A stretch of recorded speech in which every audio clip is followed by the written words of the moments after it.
अब विजय सर, विकास तो मैं छोड़ाई हूं पीछे इस प्रोग्राम को करने से पहले, तो विकास पर वोट नहीं पड़ता ये इस देश की बड़ी से बड़ी पार्टी भी जानती है और छोटी से छोटी पार्टी भी जानती है, और फिर से जाती है कि जाती नहीं 24 की भी हकीकत यही बनती जा रही है क्या?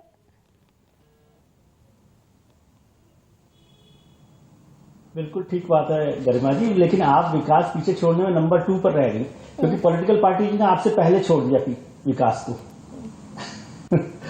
समझे? तो जातिगत जनगणना या जातीय आरक्षण पर जो आप बात कर रही है वो मधुमक्खी के छत्ते में आप वो है हाथ डाल दिए। सभी पार्टियों को आपने सुन लिया, सभी पार्टी बिना जाति के नहीं चल रही।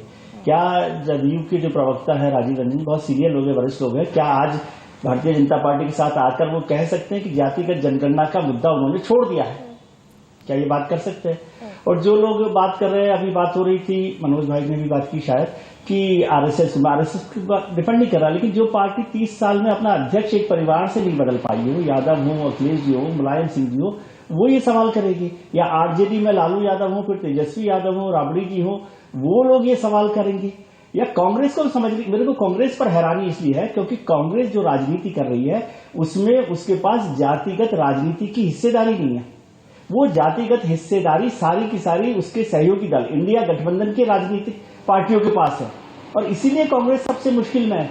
क्योंकि जिस मुद्दे की बात कर रहे हैं राहुल गांधी, एक तो वैसे सामाजिक तौर पर आजकल हम तो जब पढ़ रहे थे तब से कहते थे ये कौन जात है तू, ये पूछना ही रेग्रेसिव है, लेकिन खैर वो कर रहे हैं, लेकिन उसका पॉलिटिकल फायदा भी कांग्रेस को नहीं मिल रहा, क्योंकि वो फायदा मिलेगा तो उनकी सहयोगी समाजवादी को मिलेगा, किसी और पार्टी को मिलेगा, कांग्रेस को नहीं मिलेगा। कांग्रेस उस राजनीति से अलग है, आरजेडी को चला, तमाम पार्टियां हैं, कम से कम कांग्रेस को उसका बड़ा फायदा नहीं मिलने वाला। मंडल आरक्षण की जब डिबेट हो रही थी 90 में, तब भी राजीव गांधी साहब ने जिस तरह से विरोध किया था वो अलग इश्यू है, लेकिन मैं उस पॉलिटिकल इश्यू पर नहीं जा रहा। दूसरी बात मैं कह रहा हूं, भारतीय जनता पार्टी पर आपने बहुत बहस कर ली। ये सारी पार्टियों को समझने की जरूरत है कि सबसे बेहतर तरीके से, फाइन तरीके से भारतीय जनता पार्टी ही जाति की राजनीति कर रही है। उसने संगठन के स्तर पर हर जाति को अपनी हिस्सेदारी दे दी। आप संगठन में जाएंगे, जिला स्तर पर है, प्रदेश स्तर पर है, राज्य स्तर पर है, उसने अलग अलग जातियों को उसमें हिस्सेदारी दी है। फिर कहा है कि जिनको जिले में जगह नहीं मिली है उनको विधान परिषद में मिली है, विधान परिषद में नहीं मिली तो विधायक में मिली है, विधायक में नहीं मिली तो एमपी के लिए मिली है, इसीलिए वो 80 से ज्यादा ओबीसी एमपी गिनाते हैं। और इससे भी इतर 44% विजय जी, 40% ओबीसी की बात, ये तो संगठन की बात आप कर रहे हैं, इससे अपने संगठन से भी इतर।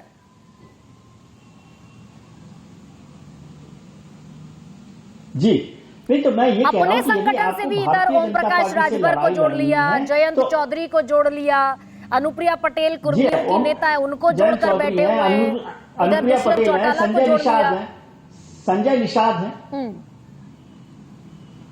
निषाद है, तो वो सभी को जोड़ा है। तो मैं कह रहा हूं कि भारतीय जनता पार्टी से लड़ने के लिए आपको ये समझाना पड़ेगा कि वो ये भाषण गरिमा जी के प्रोग्राम में देने से नहीं चलेगा कि वो ओबीसी का ध्यान नहीं रख रहे। वो तो सबसे ज्यादा कर रहे हैं, वो तो इतने माइन्यूट लेवल पर कर रहे हैं। और संघ ने जो काम किया उससे पहले कि उन्होंने जिलों में जाकर छोटे छोटे जो जातियां थी उनके लोक देवताओं को, उनके लोक मेलों को, उनके रिप्रेजेंटेशन को एक बड़ा मौका दिया है, इसलिए वो जातियां लगातार उनके साथ बढ़ रही हैं।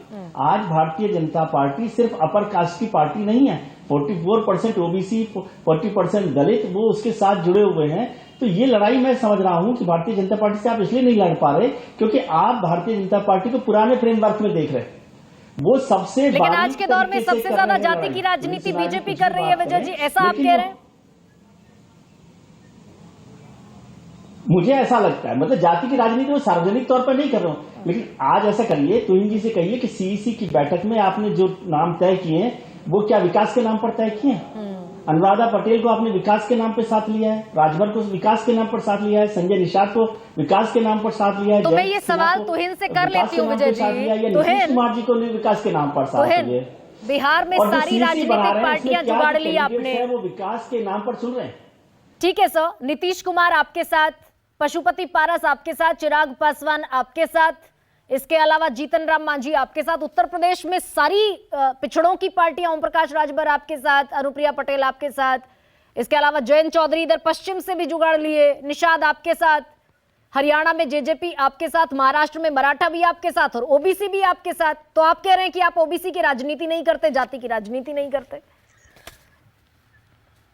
गरिमा जी, पूरा देश हमारे साथ है, पूरा देश हमारे साथ है। कौन है जो हमारे साथ नहीं है, सवाल ये उठता है। अभी कुछ नए अलायंसेस जो हैं, आपको 1-2 दिन में नए अलायंसेस पता चल जाएंगे, और वो ऐसे राज्यों से हैं जहां के ये कन्वेंशनल जो है जो कास्ट पॉलिटिक्स नहीं चलती है, तो वहां भी अलायंस, हम नए अलायंसेस बुन रहे हैं। तो तुहिन, फिर तमिलनाडु जाति, में फिर इस बार जाति वादी कहना परफॉर्मेंस होगी, वहां बंद भी कीजिए ना फिर, तो क्योंकि पूरा सभी देश हमारे हमारे साथ नंगे है। हैं। ये बंद कीजिए फिर कि वो जातिवादी है, आप नहीं है, ये बंद कर दीजिए। नहीं, देखिए गरिमा जी, आप पत्रकार हैं, आप राजनीति में नहीं हैं, तो इसलिए ये भाषा जो है वो आपको, मतलब जब आप राजनीति में आएंगे तो शायद आपकी भाषा बदल जाएंगे, और नहीं आएंगे तो फिर आप समझिए कि राजनीति जो है ना वो अलग होती है, टीवी डिस्कशन से अलग होती है। तो मैं मैंने आपकी इस बात से सहमत हूं। 2 बार प्रतिबद्धता दोहराई, दोबारा ये कहूंगा। हाँ, सॉरी, कह दीजिए प्रतिबद्धता अपनी। नहीं, मैंने 2 बार कहा, और तीसरी बार कह रहा हूं कि जो राहुल गांधी विभाजन करने का काम कर रहे हैं वो हम नहीं करेंगे। लोगों का नाम पूछ कर उनको प्रोवोक करना वो हम नहीं करेंगे, लेकिन उत्थान हम करेंगे। और जहां आवश्यकता पड़ेगी, जब राजनीति में जवाब देना भी कई बार बहुत महत्वपूर्ण होता है, वहां हम अपने तरीके से जवाब देंगे। ठीक है, तो उसके लिए कुछ ऐसी सभाएं करनी पड़ सकती है जो आप जिस पर सवाल उठाएं। तो ठीक है, लेकिन जी, जब हम ये कहते हैं कि हम जात पात की राजनीति नहीं करते, डिवाइसिव पॉलिटिक्स नहीं करते, और हम सिर्फ 4 जातियों का नाम लेते हैं, तब वाकई सवाल बनता है। तो है ना, और जब ओबीसी के नाम पर 10,000 सम्मेलन आयोजित किए जाते हैं, तब भी सवाल बनता है कि फिर सारा गोल घेरा घूमकर उसी जाति पर टिकता है, बीजेपी हो, कांग्रेस हो और बाकी क्षेत्रीय दल हो। सबको पता है कि जाति पर ही इस देश में वोट पड़ते हैं। सबसे बड़ा सवाल में फिलहाल इतना ही। आप सभी का बहुत धन्यवाद, इजाजत दीजिए। सबसे बड़ा सवाल प्रेजेंटेड